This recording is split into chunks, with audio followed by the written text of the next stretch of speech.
All right, welcome everybody, Red and Gold Generations. I am your host, Dustin. This is my dad, also second host of Red and Gold Chronicles. We're going to be going over things of the past here. Last week's Bills game, we were out of commission. No, we're not sore that the Chiefs lost to the Bills, but we'll get into that. We're going to talk about the Panthers-Chiefs game this week, little Red and Gold Chronicles, and Legends Corner, as always. Let's get into it.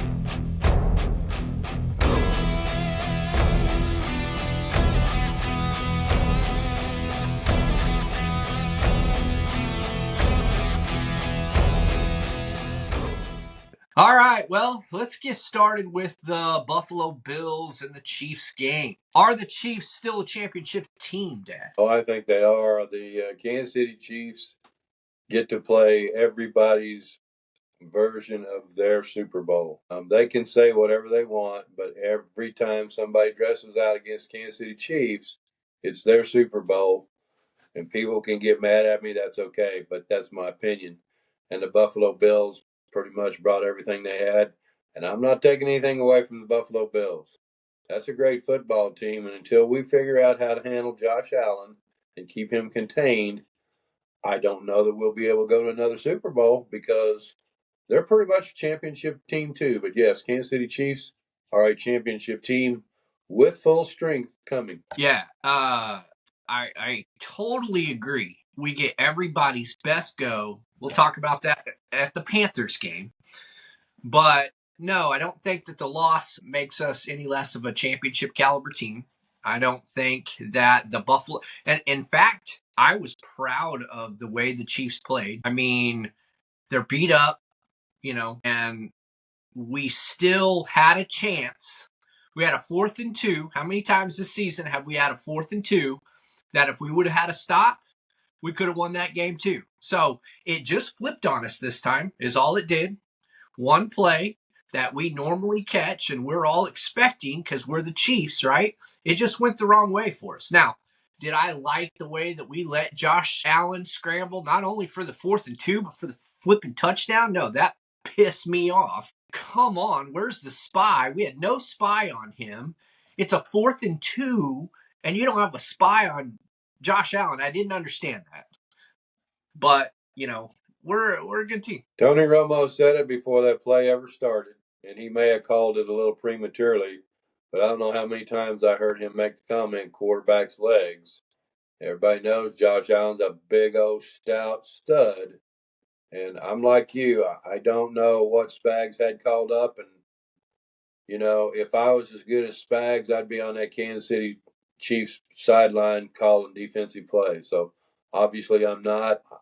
We'll talk about the Carolina game a little bit too, and it just seems like there are some weaknesses right now that we have on the defensive side of the ball. But I'm not taking anything away from the Bills, but we had every opportunity to win that game.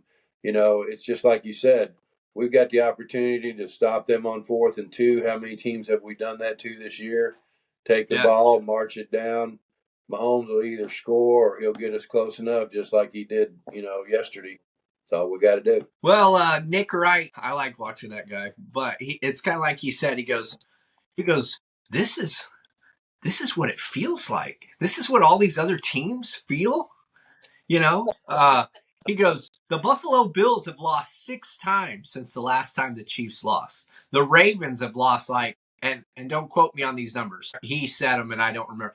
But the Ravens have lost 5 times since the last time the Chiefs lost. He goes, all these other teams have lost so many times. He goes, this is our first loss since in the middle of the season to a team that generally beats us in the middle of the season. He goes, what do I think? Anyway, he goes on and on. But I was like, that's a perfect, thing to say. We as Chiefs fans won 15 straight games. 15 against the NFL's best of the best of the best that you threw at us, and we beat you 15 times before you finally flipped a 4th and 2 and picked up a touchdown. Finally, a team was smart enough, and Buffalo's smart. 4th and 2, I was like, oh, please kick the field goal. No, they knew. They're smart enough. They've played us enough. They were like, no, we're we're going to win this game. And they went out and they took that game. And, kudos to them. Like you said, they went out and they won that game because that's how you have to beat the Chiefs. You can't try to beat us. You have to go out there and take it. Well, they were up 2 possessions with how many, was it a minute and a half left? So, that's exactly right. They took the ball out of Patrick Mahomes' hands by scoring that touchdown. You're not that good. Patrick is, he's still magic, but he's not that good. So, and I agree. Kudos to the Bills. They're a great football team, and we'll play them again in the playoffs. And, it was almost a full year. Christmas of last year was the last time that we knew anything about losing a football game. I remember that one, and it sucked. The Raiders. Yeah, that was a horribly played game, and I just thought, my goodness, wasn't that like the second one we had lost in a row last year, and we were starting to just kind of throw up our hands? I believe so. That was just a abysmal performance. That was when Matt, wasn't that the game Crosby and Mahomes? Wasn't that when the meme was born? The I'm here. No, we beat the Raiders during that game because the Raiders had us down 17-0, and we came back. Oh, that's right. Yeah. Yeah, Max Crosby, he's another competitor, man. You got to love to watch him play. There are just some guys in the NFL that I love to see their compassion and their competent. I can't even think of the word that I want to use, but they have just a level of competition that the average guy doesn't have. And, that's one reason the Chiefs have continued to win ball games is I feel like as a whole, they just have that competitive edge. There's something in them that pushes them no matter what's going on, no matter what they just did. They know that game's within their reach, and they'll do everything they can. They've been pulling them out. We lost one. Hey, we got to Carolina, and we turned it around again. So here we go. Well, let's get into that Carolina game. I'm going to start with the offense, but I'm going to start specifically with the offensive line where we have, I don't know what is going on with our offensive line, but Mahomes got sacked 5 times. 5 times in that game. You're not going to win games letting the quarterback get that much pressure. This is not a great passing or great pass rusher team. It's not. So I don't understand that. And I mean, I'm going to get into, we'll get into the Panthers game, and along what you said is we get everybody's best shot. And I'm still proud of our team. We played good, we won, and we've got some areas we need to clean up. But that area scares me probably the most, because if you want to get Mahomes off his element and get him where he's not playing good, get him rushing, get him, and now they're learning to, the Panthers kind of broke down in that area, right? That's where he had the couple of scrambles for big, but these teams are learning to rush and then keep contained. And so then they're learning to collapse that pocket good. And I mean, how do you let the Panthers sack you 5 times? That blows me away. That's a good question. That's one of the areas the Chiefs are going to have to address. I don't know the answers to those questions either. I do know that we just obtained a gentleman by the name of Humphreys. I honestly don't know a whole lot about him. I've looked at some of his stats. Looks like a good ball player. Maybe he'll help on Patrick's blind side. But the other thing, especially this Carolina game, man, we had 10 penalties in that game too. 10 penalties, and I don't know how many of them were offensive holding, but at least half or more. We had a false start from Taylor again. There are things that are happening on that offensive line that are really, they're drive killers, and there were a couple of them yesterday. I keep saying yesterday, it was Sunday, but the couple of drive killers that you just can't come back from. We were marching down the field. We had the field ball on either the 7-yard line. It was right after McCole Hardman ran it down. He took a direct snap. And then we went backwards, 25, 30 yards after that? Yeah. Ridiculous. Well, all right. Let's go over some stats. For the stats, people. I like stats, so I look at stats a lot. Patrick Mahomes went 27 for 37, 269 yards, 3 touchdowns. Rushing, your leading rusher just barely beat Mahomes. 16 attempts, 68 yards. Mahomes had 5 attempts, 60 yards. Receiving, Noah Gray, coming out of nowhere. 4 touchdowns in 8 quarters, they said. 4 touchdowns. He had 4 touchdowns all last year. He's had 4 touchdowns in 8 quarters. You think they're paying attention to him? Everyone says, oh, Kelsey. Kelsey's our leading receiver, by the way, this year. And you don't think that look at that 1 touchdown to Noah. Kelsey underneath, Noah Gray. He gets double teamed. Yeah, go ahead, keep double teaming Kelsey. He don't care. Kelsey does not care. In fact, he loves to do the point. Touchdown. Yeah. So I think he's in that part of his career that he is, he's won Super Bowls. He's had 8 or 9,000 yard seasons, and he knows he's toward the end of a tremendous career. I'd love to see him forever, but that's what he is more now, especially this year. I think he's a mentor to those guys, and you've got Noah Gray, you've got Justin Watson back there. You've got a couple more that we picked up that might be in a game or two here coming up. So Travis Kelce, once again, one of the best teammates that I've ever seen as an example in the NFL since I've been paying close attention to the game. yeah, so I got another theory with our offense. See what you think of this theory. But so if you look at how we were rushing the ball at the beginning of the season, and you notice it's gone right now. I do not think that is because our offensive line cannot move and get rushing yards. I do not. What I think is you got Kareem Hunt at 16 attempts. That boy's been a workhorse, and Andy Reid knows how to save players. You watch when Pacheco comes back and we have that 1-2 punch, we're going to be rushing the ball 25, 30 times again. And I think that is where it's going to be dangerous for other teams down the stretch, is because, right now, and so I was watching Chad. Have you ever seen Chad Henne? Chad Henne has a podcast, and he breaks down tape of the Chiefs. You should watch it. It's actually pretty cool from a quarterback standpoint, and he actually breaks down our offense and watch it, and it's very cool because he's, of course, knowledgeable about everything that is.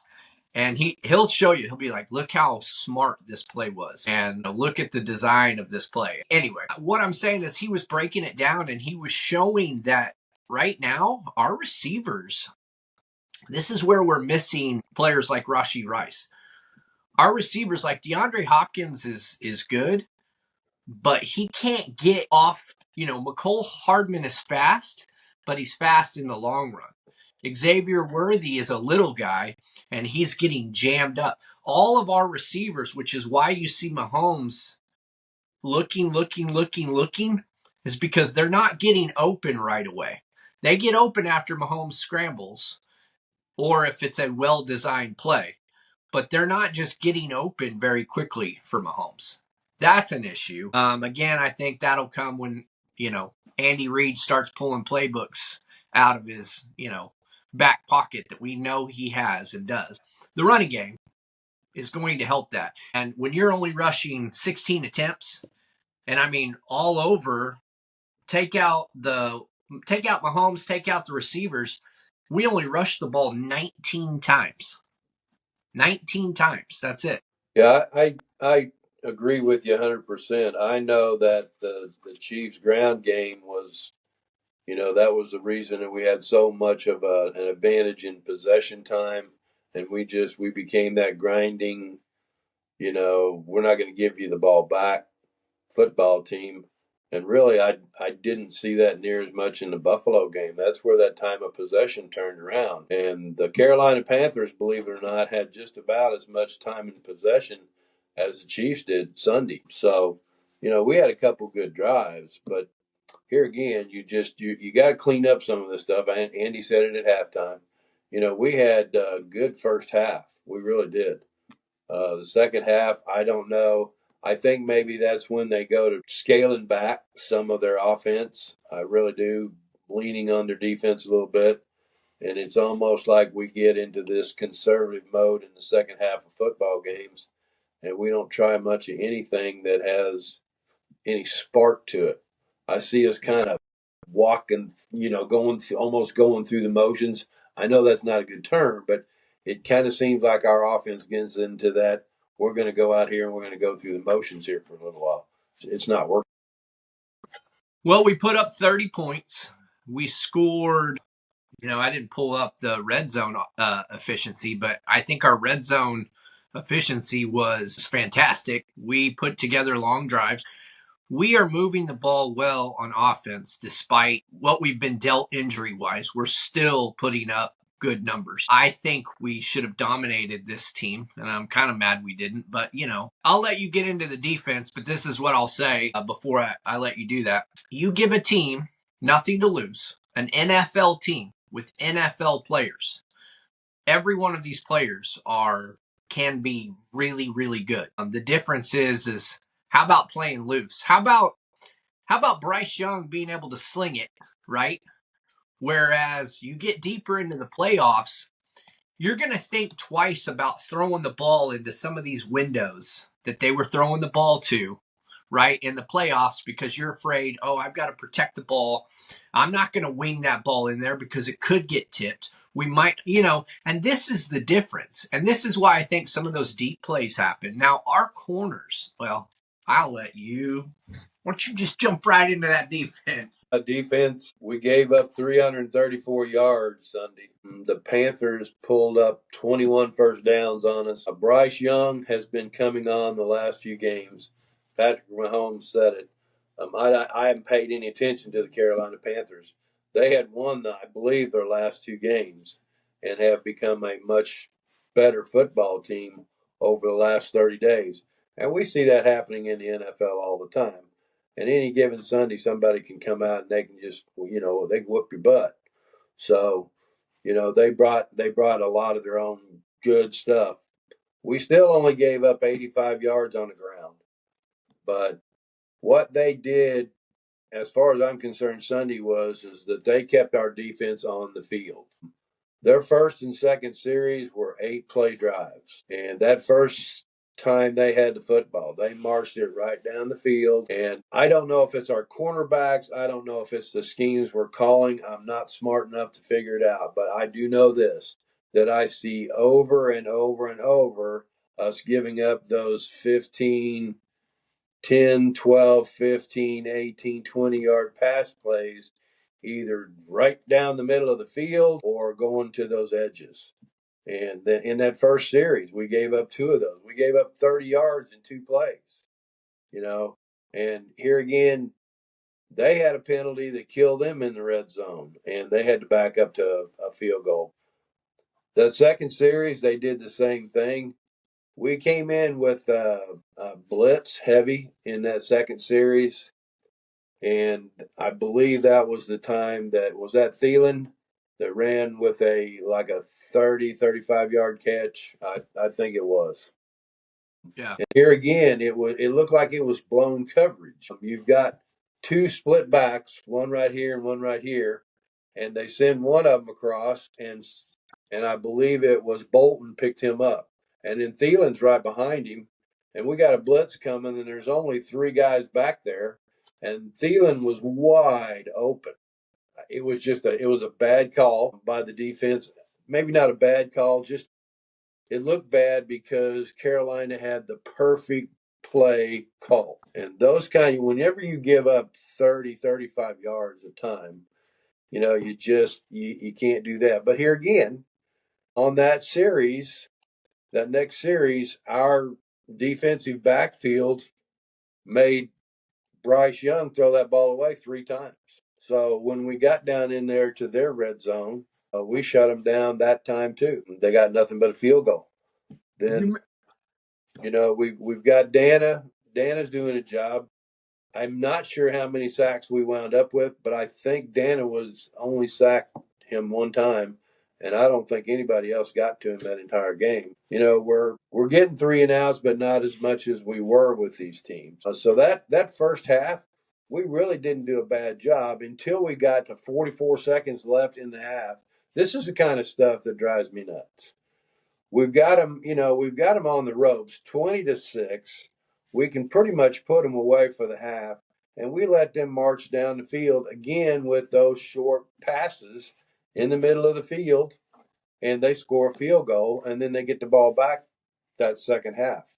And those are killers, in my opinion, in momentum. I remember playing a game, and you want to shut that team down right at the end of the first half, or you want to take them 3-and-out in that first, series of the second half. Well, what'd they do the first series, the second half? They held the ball for 8 minutes, 15 plays, 70 yards down the field. And, I think it was on that series. We have a 3rd and long.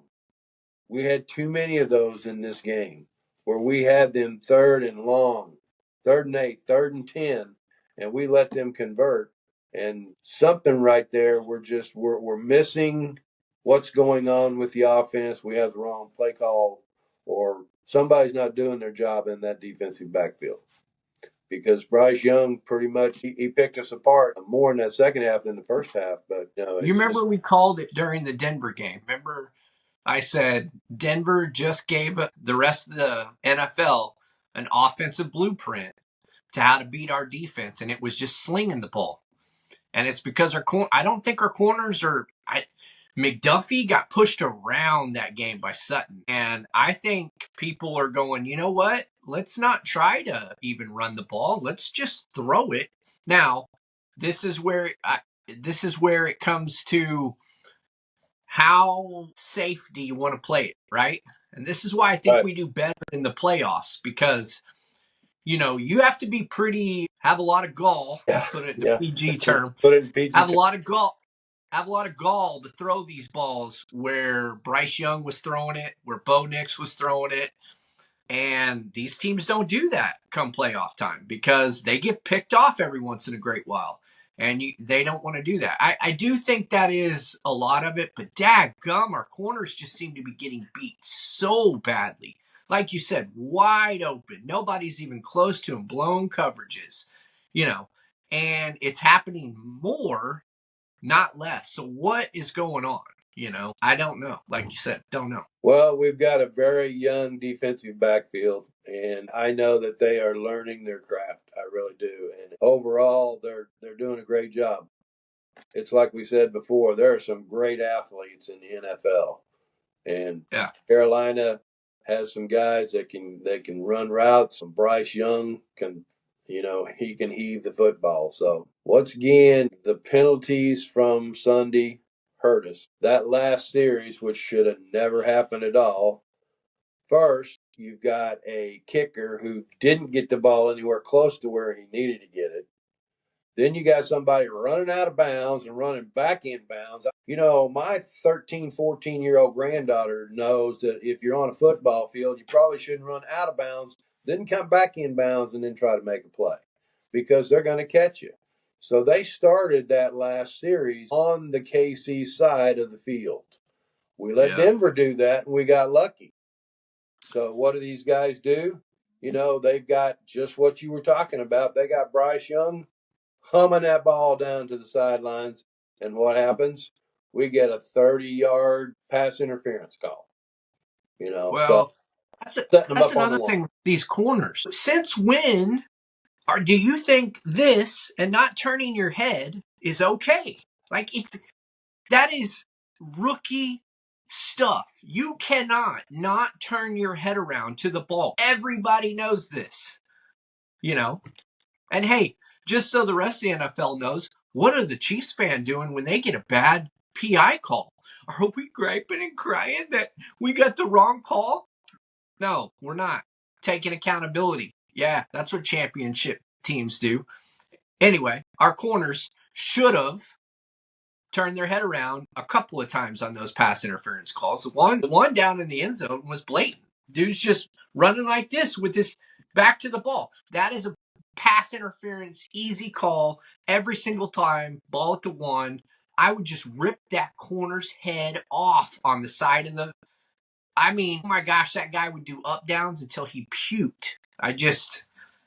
Man, it's just so frustrating. It is, and I'm pretty sure that was McDuffie that got called for that long PI. That was definitely pass interference, and I think that might have been on Connor. The long PI, I think, was on Connor. I think it was on Connor. Yeah. Connor and Johnson. Those two grow get. Up, man. Well, they're like Jawan Taylor on the right side. We can just, guarantee we're getting a, pass interference call. But you know what I'll say is I heard a defensive coach talking about this, and he said they're not going to call pass interference every single time. And so we're going to play with those numbers. And so they're taught to do that. But the areas you don't do that, in the end zone, that's the time you play clean ball. You have to. You got to play clean ball. You got to turn your head, like you said, they're young. They're young, and pass interference calls, I feel like there might have been once or twice that the Chiefs were interfered with. Who knows if it would have changed the outcome of the game. It doesn't matter because those refs I'll say this, the refs in the NFL have a tough job. They really do. We get to sit there and we get to watch it in triplicate, in slow motion. It's the slow mode. Yeah. Hey, they missed a false start on that touchdown. Chuba Hubbard touch, blatant false start. Again, where's the Chiefs fans crying about that? No, we just decide, hey, we're still going to win the game. That's not why we, God, I'm getting so tired of these people and they're stupid. That's why we lost the game. One call, that's why we lost the game. It's that one call in an entire 4 quarters of football. That's why you lost the game. That's why the Chiefs are champions. Is just one call a game. Just one. So sick and tired. You saw the one that they replayed several times in the Bills game where the Bills receiver, he scored a touchdown, but I forget who it was that come across the field and just absolutely wiped out one of our defensive backs in the process and should have got flagged for it. The commentators even called it then, but hey, it's all part of the game. It really is. I do know this, that you can't consistently beat really good teams with 10 penalties in a game. And these 9 for 91 yards. Yeah, I mean, that's insane. And it's got to, as Andy says, we got to clean that up, man. But hey, clean it up, Coach Reed. Let's go. Clean it up. It's getting worse right now. Let's start going in the better direction. If we're cleaning that up. Our penalties are getting worse. Well, I can tell you this: penalties, no penalties, people dropping balls, people doing this, people doing that.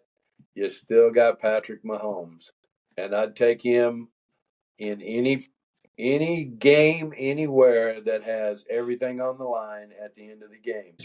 Maybe he's failed us a couple times in the seasons that we've watched him, and he's human. But here again, what did he do Sunday? Man, he saw one little crease, and he is boom. He's unbelievable at running down that sideline, man. I don't know how teams don't. I'm expecting him to just get cleaned off of that sideline someday soon. And I hope it doesn't happen to him because what a competitor that kid is. And man, am I glad he plays with Red and Gold. Man, I'm telling you. Well, speaking of Red and Gold Chronicles, do you know who our all-time leading Kansas City Chief receiver is? I don't. I can't think of his name. Big tight end that played for us way back when. And I'm drawing a blank on his name. You are thinking of Tony Gonzalez, probably? No, I wasn't thinking of Tony. I mean, if we're looking at yards, it's got to be Travis, right? It is. Travis Kelce is our all-time leading receiver. I did not, when I went to look at that statistic, I did not think it was going to be Travis. I know Travis is up there, right? But I don't know. For some reason, I thought we've had a lot of receivers. Surely, we've got a receiver. Even from back in the day, Otis Taylor being one of them. Yeah. He's third. Let me see here. Who's second again? That would have to be Tony. Well, the problem with Tony is he only had 10 seasons. I don't have it pulled up. He jumped ship. He would have led every category. Tony Gonzalez would have led every category, but I think it was after 10 years he jumped ship to, what was it, the Falcons, right? Falcons, yep, sure did. Yeah. So, but where does Travis end up on the all-time tight end receiving list now? All NFL. Third, history. Right? Didn't he just pass Antonio Gates? He's third. Yeah, that's pretty unbelievable. I mean, that's a stud category, right? Tony Gonzalez is number one on that list, and then you've got Jason Witten, and then you've got Travis Kelce. I mean, those are huge numbers. And if you listen to his New Heights podcast and you hear, like, his brother Jason tries to give him accolades, right? He's like, dude, you're stuck. Stop being all Travis. You can tell it literally makes him uncomfortable to sit there and listen to his own accolades. He doesn't. That's just not what he's about. It's pretty funny. And Jason's like, quit being a little, baby. It's kind of funny to watch those two. Jason's like, stop with the humble, But he's just like, let's move on. Yeah, sounds good. Okay, yeah. Chiefs all-time leading receiver, third all-time history, But he always gives a shout out to, like, man, I passed Antonio Gates. That guy's a complete stud. It's kind of cool. Well, I've said it several times on the podcast, but Travis, to me, he's just the example of a teammate that everybody wishes they had. That guy that no matter what's going on that sidelines, the only time that I got upset at Travis, and I guess it was okay, was when he bumped Andy Reid, and I think that was the Super Bowl. And I thought, I understand you got a great relationship with your coach, but there's something called respect, and Andy Reid deserves your respect. So that's the only time really on the football field. I know he's gotten, carried away and pushing and shoving, but, in people's faces, laughing at him and just egging him on. He's just phenomenal at that kind of stuff. And on top of it, hey, that boy can back up what he does. He can back it up. Still backing it up. All right, before I let you get into your thing, Mahomes made some franchise history on Sunday. What do you think it was? Franchise history. Well, he had to have something in the passing yardage with the number of times that he's, been on the field. Maybe touchdowns over a short period of time. I can't remember. I think I saw it, but I don't remember what he said. So he tied Lynn Dawson for touchdowns in franchise history with 237. So if he throws one more, he beats the all-time legend Lynn Dawson in total touchdowns. He's already beat Lynn Dawson in yards, the yards mark. He was behind him in touchdowns, but with that 3 touchdown performance, which, by the way, leads the NFL by 12 games since 2018. And his 237 passing touchdowns are the most through 107 career games in NFL history and 13 ahead of second place. I said it before, man. I'm glad the kid plays for the Red and Gold because it's like, I remember those years watching Tom Brady, and number one, absolutely hating the guy because he always beat everybody, and the Patriots were just an awesome team. But him as a leader, I'll put Patrick up there with Tom's leadership. The accolades are not there yet, but they will be someday as long as he remains healthy. Don't know if he can play as long as Tom did. Not taking anything away from Tom Brady. I hated to watch him play because he was just too dadgum good, but there again, there's another stud. That's funny. I didn't hate Tom Brady. I liked Tom Brady. He was mouthy. He was good. And I don't ever remember watching the Patriots and going, oh my gosh, the refs. I don't remember doing that. I remember going, my gosh, they just keep winning, And I remember, Tom Brady just, he just would throw some awesome balls. And, I don't know. I liked Tom Brady. I still like Tom Brady. I don't think he's a great Commentator. What do you call it?